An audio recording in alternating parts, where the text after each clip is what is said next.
National Herald case में सोनिया गांधी से आज तीसरे दौर की पूछताछ। कल ईडी ने 6 घंटे तक पूछताछ की। कांग्रेस का आज भी जारी रहेगा देशव्यापी प्रदर्शन। सुबह 10 बजे होगी प्रेस कॉन्फ्रेंस। छत्तीसगढ़ में बिगड़ती कानून व्यवस्था पर बीजेपी ने खोला मोर्चा। पुलिस और बीजेपी नेताओं के बीच हुई झूमाझटकी। विधानसभा में उठा नेताओं की गिरफ्तारी का मामला। छत्तीसगढ़ में बढ़ी जनप्रतिनिधियों की सैलरी। विधानसभा में वेतन भत्ते में बढ़ोतरी का प्रस्ताव पास। मुख्यमंत्री का वेतन 1,35,000 से बढ़ाकर 2,05,000 हुआ। रणवीर सिंह के न्यूड फोटोशूट पर बवाल। इंदौर के लोगों ने जताया अनोखा विरोध। कपड़े दान कर कहा देश से मानसिक कचरा भी हटाना है। भोपाल की इंजीनियरिंग स्टूडेंट निशांक राठौड़ मामले में एसआईटी करेगी जांच। गृह मंत्री नरोत्तम मिश्रा ने दिए निर्देश। रायसेन में रेलवे ट्रैक पर मिला था निशांत का शव। दंतेवाड़ा में पुलिस और नक्सलियों के बीच मुठभेड़। 5 लाख का इनामी नक्सली बुधराम ढेर इलाके में सर्चिंग अभियान जारी। एमपी में भारी बारिश का दौर जारी। कई जिलों में भारी बारिश का येलो अलर्ट। सागर, कटनी, मुरैना, रीवा, सिंगरौली में बारिश को लेकर ऑरेंज अलर्ट जारी। पाकिस्तान की सत्तारूढ़ शहबाज शरीफ की पार्टी को सुप्रीम झटका। कोर्ट ने पंजाब में पीएमएलएन सरकार को किया बर्खास्त। पीएमएलक्यू को मिली सत्ता। इमरान समर्थकों ने देश भर में मनाया जश्न।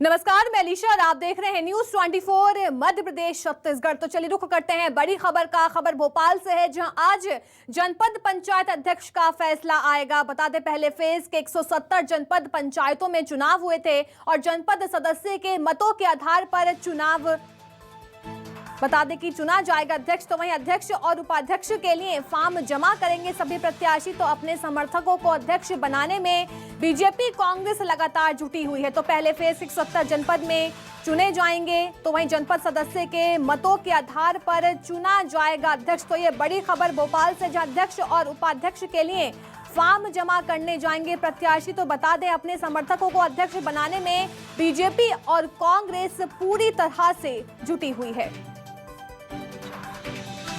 मेरी सहयोगी भोपाल से अमितांशी जोशी हमारे साथ जुड़ गई हैं। अमितांशी, आज अध्यक्ष बनाने में जो अध्यक्ष हैं वो चुने जाएंगे, कब तक फैसला सामने आ सकता है? देखिए अलीशा, शाम तक यहाँ पर पूरी स्थिति साफ हो सकती है। और आज मैं आपको बता दूं कि छोटे गांवों के बड़ी सरकारों का फैसला होने जा रहा है। हालांकि मैं आपको बता दूं कि गैर दलीय आधार पर ये जो चुनाव है जनपद पंचायत के ये हुए थे, लेकिन लगातार जो बीजेपी और कांग्रेस है वो जोड़ तोड़ बिठाने में लगी हुई है, बाड़ेबंदी करने में लगी हुई है। और दोनों ही पार्टियां ये चाहती हैं कि उनके जो समर्थित प्रत्याशी हैं वो जनपद पंचायत अध्यक्ष की कुर्सी पर बैठे। मैं आपको बता दूं कि 170 जनपद पंचायतों में जो है चुनाव हुए थे और आज उनके अध्यक्ष का फैसला होने जा रहा है। तो आज भोपाल की अगर हम बात करें, भोपाल के पास बैरसी और फंदा में भी जनपद पंचायत अध्यक्ष का जो फैसला हो जाएगा। देखिए यहाँ पर ये खास है क्योंकि जो समर्थित प्रत्याशी जीत कर आए हैं उनको पहले फॉर्म लेना होगा, फॉर्म उनको भरना होगा जनपद पंचायत अध्यक्ष और उपाध्यक्ष की सीट के लिए। उसके बाद जो उनका फॉर्म है उसका निरीक्षण जो है वो पीठासन अधिकारी करेंगे और पीठासन अधिकारी के निरीक्षण के बाद वोटिंग की जाएगी। और वोटिंग में उसके बाद मतगणना आज ही होगी और जो भी मतगणना में जीत कर आएगा उसको जनपद पंचायत अध्यक्ष कुर्सी का राज मिलेगा।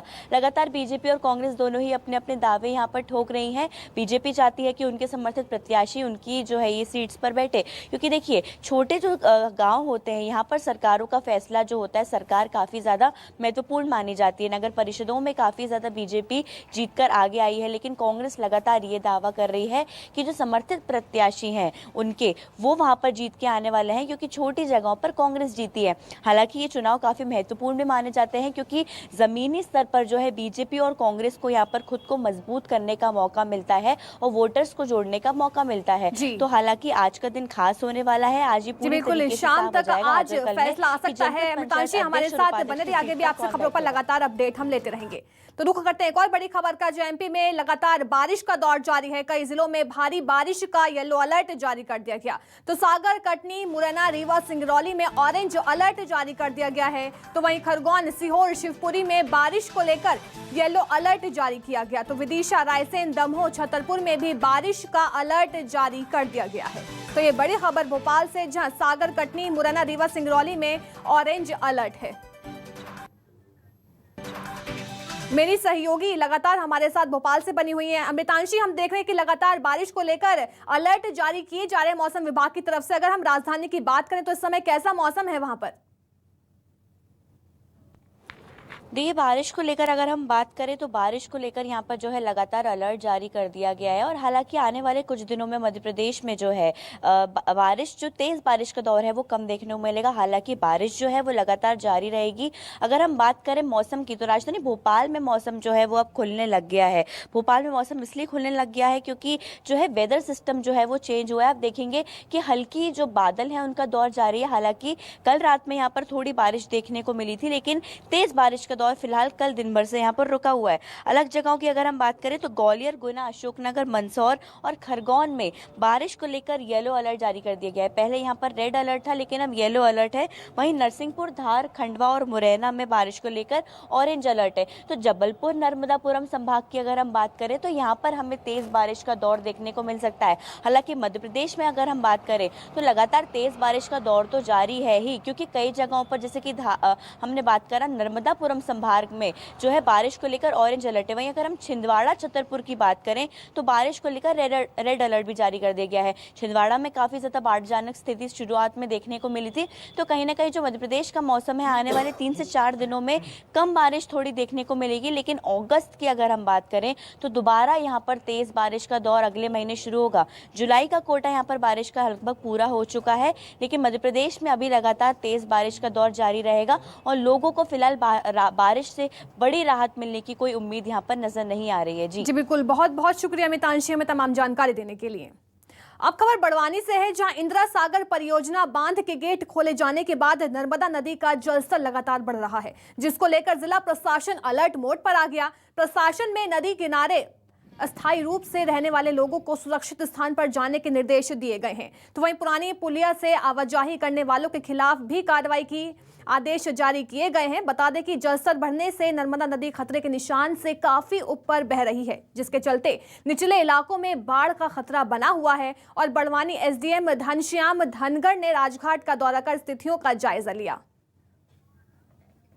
तो वहीं एमपी में लगातार हो रही बारिश से प्रदेश की तमाम नदियां और नाले उफान पर हैं। ओरछा में निकलने वाली बेतवा और जामनी नदी भी उफान पर है। बेतवा नदी के पुल पर करीब 2 से 3 फीट ऊपर पानी बह रहा है, तो उधर जामनी नदी के पुल पर 5 से 6 फीट ऊपर पानी बह रहा है। आपको बता दें कि यूपी के माताटीला डैम से पानी छोड़े जाने की वजह से बेतवा नदी उफान पर है।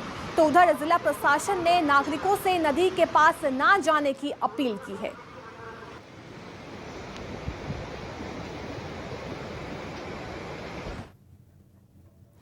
तो वहीं श्योपुर में हो रही झमाझम बारिश के चलते तमाम नदी नाले उफान पर हैं। विजयपुर इलाके के 3 नाले उफान पर हैं और नालों के तेज बहाव की वजह से टेंटरा को मोहना से जोड़ने वाले 3 पुल पानी में डूब गए। करीब 4 घंटे बाद भी नालों का जलस्तर कम नहीं हुआ और नाले के पुल के ऊपर पानी बहने की वजह से पुल के दोनों तरफ वाहनों की लंबी लंबी कतारें लग गईं और इस दौरान वाहन चालक और यात्री जान जोखिम में डालकर पुल पार करते हुए नजर आए। तो उधर कोटा बैराज के 11 गेट खोले जाने के चलते चंबल नदी का जलस्तर भी लगातार बढ़ने लगा है। तो पार्वती नदी भी अपने रौद्र रूप में है। तो वहीं शहर से सटे बंजारा डैम भी ओवरफ्लो हो रहा है। तो देखिए तस्वीरें किस तरह से मूसलाधार बारिश के बाद नदी नाले उफान पर हैं, पुल के ऊपर से पानी बहता हुआ नजर आ रहा है, लेकिन लोग जो हैं अपनी जान हथेली पर रखकर पुल पार करते हुए नजर आ रहे हैं। तो देखिए तस्वीरें किस तरह से लोग अपनी जान जोखिम में डालकर पुल पार कर रहे हैं। हालांकि यहां पर किसी भी तरह की सुरक्षा व्यवस्था नहीं की गई है।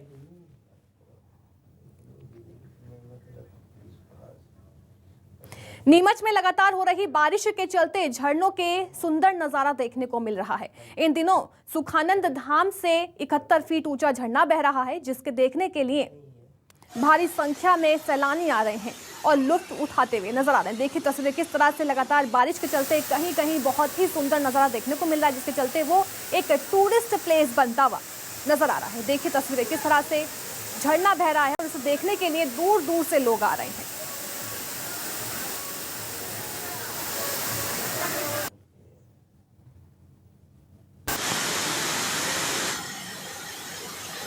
तो बारिश में मनोरम ये नज़ारा हुआ है। देखिए तस्वीरें, प्राकृतिक झरनों ने सौंदर्य को एकदम बढ़ा दिया है और लोगों के लिए ये टूरिस्ट प्लेस बन गया है। तो शिवपुरी की सांख्या सागर झील को रामसर साइट का दर्जा मिला है। मुख्यमंत्री शिवराज सिंह चौहान ने शिवपुरी की सांख्या सागर झील को रामसर साइट का दर्जा मिलने पर प्रदेशवासियों को हार्दिक बधाई दी है। ये प्रदेश में भोजताल, भोपाल के बाद दूसरी रामसर साइट है। बता दें कि वेटलैंड संरक्षण के संबंध में ईरान के रामसर नगर में वर्ष 1971 में हुई एक अंतर्राष्ट्रीय संधि के आधार पर अंतर्राष्ट्रीय महत्व की वेटलैंड साइट्स की सूची संधारित की जाती है और वेटलैंड्स जैव विविधता की दृष्टि से अत्यंत संवेदनशील होती है।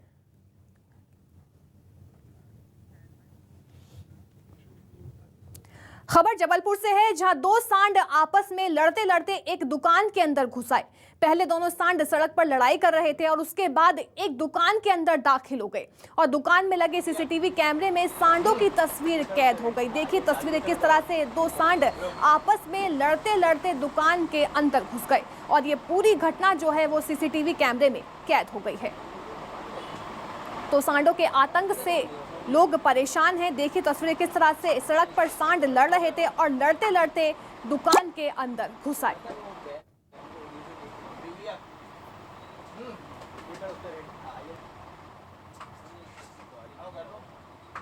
तो देखिए ये पूरी घटना जो है वो सीसीटीवी कैमरे में कैद हो गई है। सांडों के आतंक से हर कोई परेशान नजर आ रहा है। बता दें ये दो सांड सड़क पर लड़ रहे थे और लड़ते लड़ते दुकान के अंदर सांड घुस गए। तो साफ तौर पर आवारा सांडों का आतंक देखा जा सकता है, जिससे हर कोई परेशान है और ये पूरी घटना जो है वो सीसीटीवी कैमरे में कैद हो गई।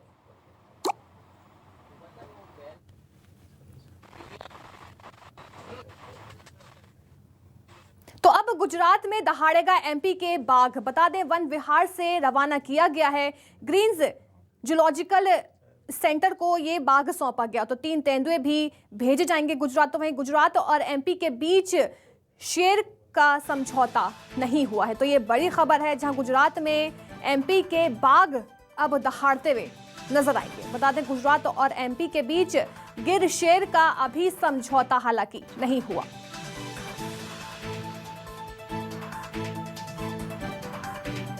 तो अब गुजरात में एमपी का बाघ दहाड़ता हुआ नजर आएगा। बता दें वन विहार से रवाना कर दिया गया है बाघ को। हालांकि गुजरात और एमपी के बीच गिर शेर का अभी समझौता नहीं हुआ है। अब बड़ी खबर भोपाल से है, जहां रुक जाना नहीं योजना का रिजल्ट घोषित कर दिया गया। 10वीं और 12वीं के रिजल्ट्स का ऐलान कर दिया गया है। 12वीं में परीक्षा रिजल्ट्स 41% रहा, तो वहीं 56,000 से ज्यादा स्टूडेंट्स इसमें पास हुए हैं। तो वहीं 10वीं का रिजल्ट भी घोषित हो साथ ही साथ हो गया है। बता दें 23% रिजल्ट रहा है, तो वहीं 77,000 से ज्यादा बच्चे इसमें पास हो गए हैं। तो 10वीं और 12वीं के रिजल्ट्स का ऐलान हो गया है। खबर देवास से है, जहां सरपंच पति उप सरपंच से मारपीट का मामला सामने आया। चुनावी रंजिश को लेकर मारपीट की गई। सरपंच पति को लगातार धमकियां मिल रही थी, तो आक्रोशित ग्रामीणों ने एसपी ऑफिस का घेराव किया है और आरोपियों के खिलाफ कार्रवाई करने की मांग की है। तो बता दें पुलिस ने उचित कार्रवाई का आश्वासन भी साथ ही साथ दिया। तो ये बड़ी खबर बता रहे हैं, जहां चुनावी रंजिश को लेकर मारपीट की गई है। तो ये बड़ी खबर देवास से है, जहां सरपंच पति को लगातार धमकियां मिलती हुई नजर आ रही थी, तो पुलिस ने उचित कार्रवाई का आश्वासन भी दे दिया। आक्रोशित ग्रामीणों ने एसपी ऑफिस का घेराव किया है। तो बता दें आरोपियों के खिलाफ कार्रवाई करने की ग्रामीणों की तरफ से मांग की गई है और पुलिस ने उचित कार्रवाई का आश्वासन भी ग्रामीणों को दिया है। तो ये बड़ी खबर आपको बता रहे हैं इस समय, जहां चुनावी रंजिश को लेकर मारपीट की गई। खबर छिंदवाड़ा से है, जहां आंगनबाड़ी केंद्र पर लोगों का हंगामा देखा गया। भोजन में जहरीली गोलियां मिलने पर बवाल किया गया और बच्चों की सेहत के साथ खिलवाड़ किया जा रहा है। आंगनबाड़ी केंद्र के बाहर लोगों ने प्रदर्शन किया है। आला अफसरों ने मामले पर चुप्पी भी साध ली। तो ये बड़ी खबर छिंदवाड़ा से है, जहां आंगनबाड़ी केंद्र पर लोगों का हंगामा देखा गया। बता दें, आला अफसरों ने मामले पर चुप्पी साध ली है। भोजन में जहरीली गोलियां मिलने पर यह पूरा बवाल हुआ। तो बता दें, भोजन में बदबू आने पर बच्चों ने शिकायत की थी। हालांकि इस पूरे मामले को लेकर आला अफसरों ने किसी भी तरह की बात नहीं की है।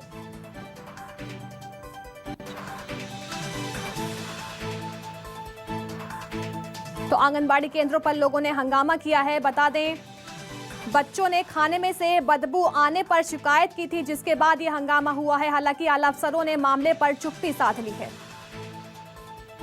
आज चावल की गोली और एक निकली चूहे की लेंडी भी निकली है। पहले खाना मैं पहले इन्होंने खाया है। बच्चों ने खा लिया। उसके बाद में मेरे यहाँ वो सब्जी लाई, मैंने खा के देखी तो मेरे को बास आया।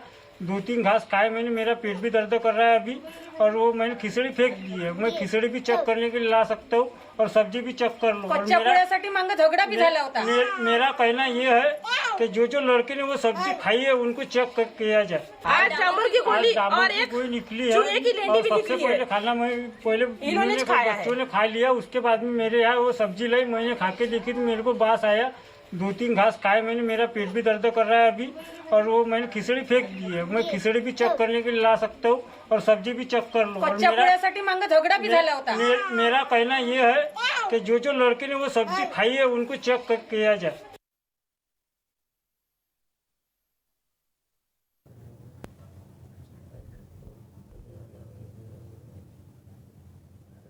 बुरहानपुर में नवनिर्वाचित सरपंच के पति हेमंत पाटिल ने एक वीडियो बनाकर पीएम नरेंद्र मोदी और सीएम शिवराज सिंह चौहान से निवेदन किया है कि पीएम आवास योजना के तहत शहरी क्षेत्र में जब 2.5 लाख रुपए मिलते हैं तो ग्रामीण क्षेत्र के लोगों को भी 2.5 लाख दिए जाएं।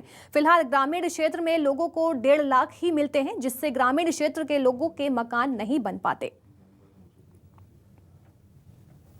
तो पीएम आवास की राशि बढ़ाई जाने की अपील की गई है। ग्रामीण क्षेत्रों में अभी 1.5 लाख ही राशि दी जाती है, उसे 2.5 लाख करने की मांग पीएम और सीएम शिवराज सिंह चौहान से की गई है।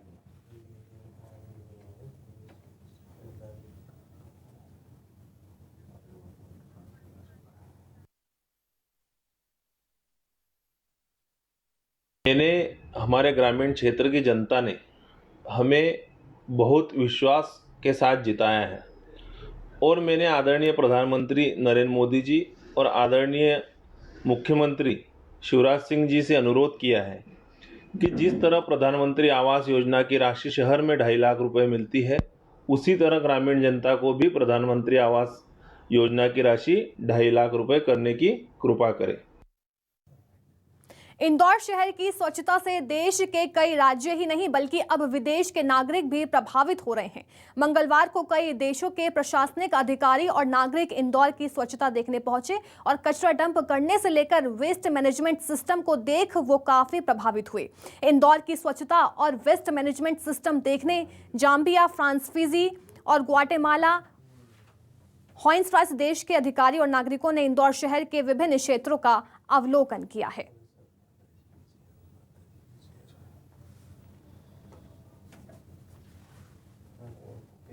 तो इंदौर की स्वच्छता के विदेशी भी मुरीद दिखाई दिए। देखिए, इंदौर की स्वच्छता देखने विदेश से टीम पहुंची है। और की सफाई व्यवस्था उन्होंने देखी, समझा कि कैसे प्रतिदिन डोर टू डोर कलेक्शन हो रहा है। सबसे पहले तो अचंभित थे, क्या हर दिन हर घर से रोज़ कचरा उठ जाता है, इसी बात से अचंभित है। तो ये उनके लिए एक नई सीख थी कि हर दिन यहाँ से कचरा उठता है। फिर कचरा सेग्रीगेटेड के फॉर्म में कैसे उठता है, ट्रांसफर स्टेशन में कैसे जाता है, प्रोसेसिंग कैसे होती है, ये सारा उन्होंने देखा, समझा। और ये भी देख के वो हैरान हुए कि ये वेस्ट जो वेट वेस्ट है उससे बायो सीएनजी बन रहा है और इससे सिटी बस चल रही हैं और अन्य व्हीकल चल रही हैं। तो ये देख के इन लोगों ने बड़ा इनको हैरानी हुई कि कचरा एक साथ मिक्स क्यों नहीं रहता और अलग अलग कैसे करते हैं, हर घर इतनी बड़ी पॉपुलेशन कैसे ये सिस्टम रन कैसे हो रहा है। तो ये देश जो विदेशी दल आया है उन्होंने देख के समझा और काफ़ी चीज़ें चाह रहे हैं कि अपने देश में भी प्रैक्टिस में अमल में लाएँ। We got to see every culture, tribes. I mean, we had a deep look on that, so we appreciate it. All delegations appreciate it. We are really having a nice time, and the hospitality of Indians is impressive. तो चलिए रुक करते हैं कुछ और अहम खबरों का। खबर भोपाल से है, जहां कलियासोत डैम के गेट बंद हो गए हैं। गेट बंद होते ही मछली पकड़ने वालों की संख्या बढ़ गई है। सैकड़ों की संख्या में मछली पकड़ने लोग नदी में उतर गए, तो 2 घड़ियाल के भी कलियासोत नदी में मिलने से हड़कंप मच गया है। तो बता दें, लोगों ने वन विभाग को सूचना दी है, तो घड़ियाल को सुरक्षित स्थान पर छोड़ा गया। तो ये खबर भोपाल से है, जहां कलियासोत डैम के गेट बंद हो गए, जिसके बाद सैकड़ों की संख्या में मछली पकड़ने वाले नदी में उतर गए। हालांकि इसी बीच घड़ियाल की खबर मिली और वन विभाग को उसकी सूचना दी गई। हालांकि वन विभाग ने घड़ियाल को सुरक्षित छोड़ दिया है।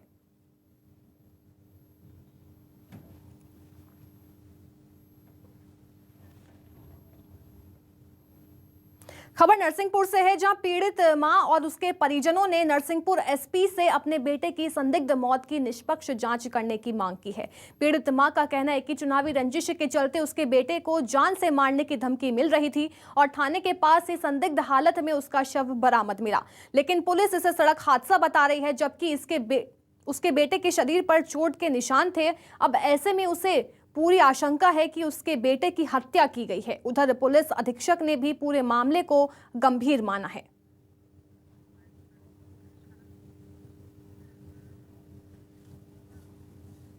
उनके पति श्री दीपक सराठे जी, इनकी मृत्यु 17 जुलाई की दिन हुई थी और इन लोग का ये कहना है आवेदिका का कि इनके पति की हत्या की गई है और इस आवेदन को हम बहुत गंभीरता से ले रहे हैं और इसमें इनके द्वारा जो भी तथ्य बताए गए हैं उनके संबंध में एविडेंस कलेक्ट करवा रहे हैं और इसमें शीघ्र ही इसकी हम लोग जांच करवा लेंगे। यदि इस तरीके के कोई तथ्य आते हैं तो उस पर विधि अनुरूप कार्रवाई करेंगे।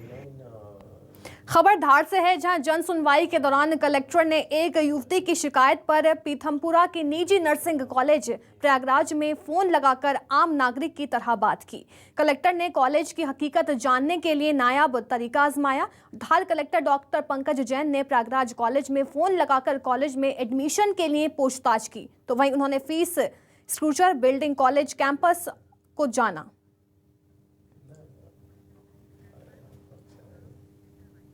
तो चलिए फिलहाल के लिए बस इतना ही। बने रहिए न्यूज़ 24 मध्य प्रदेश छत्तीसगढ़ के साथ।